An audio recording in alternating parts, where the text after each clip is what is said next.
Okay, in this lesson, we're going to talk about delusions, paranoia, and hallucinations. Now, these can be some of the most troubling things for both caregivers and for the loved one experiencing dementia.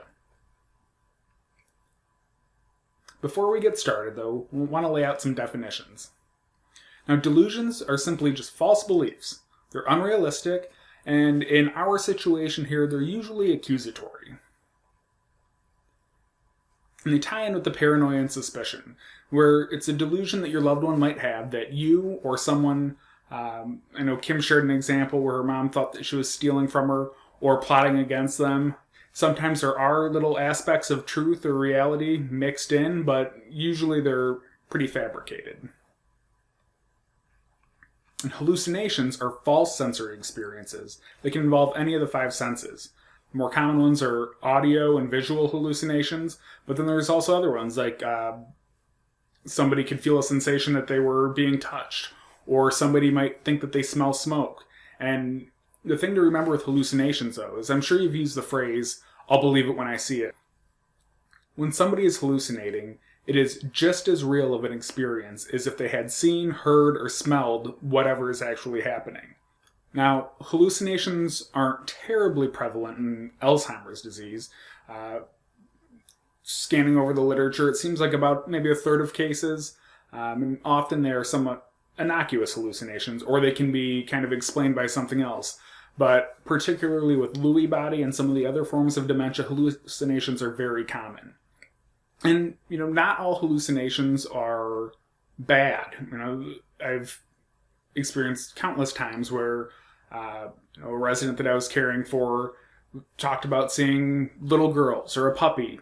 And in a situation like that where it's non-threatening and it's not distressing, you can just kind of go with it. If it's happening more often, there might be another medical thing going on that you need to check out. But if it's not bothering that person, this is a great time to use the validation therapy. You can ask, who the little girls were or what they were wearing, or, if they were singing a song, and have a conversation about it. But if it is a distressing hallucination or, something that might cause somebody to do something dangerous, then you really need to get on top of it and get them checked out. Many hallucinations, particularly with Alzheimer's, can also be explained by, other things in the environment. Strange shadows, or a coat rack could look like a person. So you might have to look at your environment for a while and see, okay, this certain item is triggering my mother to, worry that there's a man in the room, or that there's a cat walking by. So you might have to remove some things, or change the environment, or change the lighting to help reduce those strange shadows and shapes and things like that can cause distress. So some tips on how to handle paranoia, delusions, and hallucinations. First thing you want to do is listen. Talk to your loved one, see what that sensation was. See what they were seeing. See how it made them feel. Kind of, it will help you put together why it's happening and formulate a plan on how to fix it. And be calm. You want to be calm.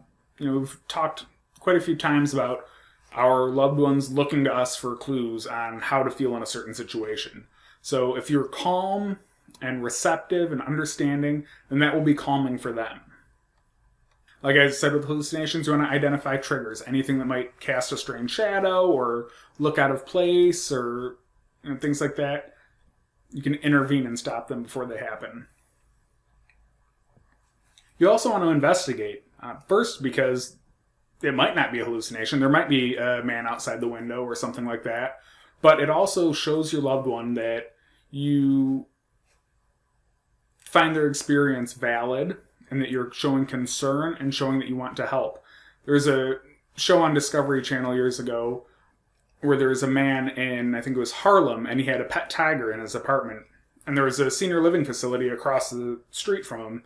And the residents of the facility kept mentioning this tiger in the neighboring building, and all the staff just kind of ignored them. They thought they were all crazy. Well, when the tiger caused some problems and escaped from the apartment, they realized, oh my gosh, these people were right. There was actually a tiger over there, and we just ignored it. So you do want to investigate and make sure that there isn't something strange going on.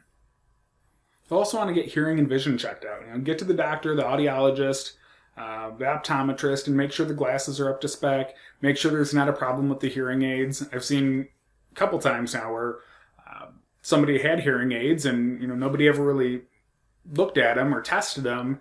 And then when they went back to the audiologist, they realized that they were set all wrong. So they were hearing things that they shouldn't have or not hearing things that they should have. And it was causing that person problems. I also want to be non-judgmental. And like with so many things with dementia, you want to reassure and redirect. If we can start talking about something else, if we can use validation therapy to spin that delusion into a whole different conversation and pull that person out of that space, that's one of the skills that we need to have as a caregiver. Another thing that you can do sometimes is act out a resolution to whatever the perceived problem is. I have an adult day client who has a delusion kind of / hallucination of an invisible man that comes and does bad things. And one day we were in the program, we're in the living room, and she kind of flagged me over and she said, "He's right over there. He's right over there." And I said, "Okay, you hold still. I'm going to take care of it." And I went over into the other room and I kind of slapped some books together and I said, "Now you get out of here." And when I came back into the room, she was cheering and she was so happy and she came up and she gave me a hug and she thanked me. And that was the end of the invisible man talk. We resolved the situation and she felt better. Like I said previously, if this starts happening out of the blue or it's happening more frequently, you might want to talk to your doctor and see if there's something that can be done about it, especially if it's distressing or if it, is happening more often. All right, and that wraps up hallucinations, delusions, and paranoia. We'll see you in the next lesson, which is all about your loved one's relationship to objects around them. So hoarding, throwing things away, misplacing things. We're going to talk about all of those, and Kim's got some great personal stories from her own experience with her mother. See you there.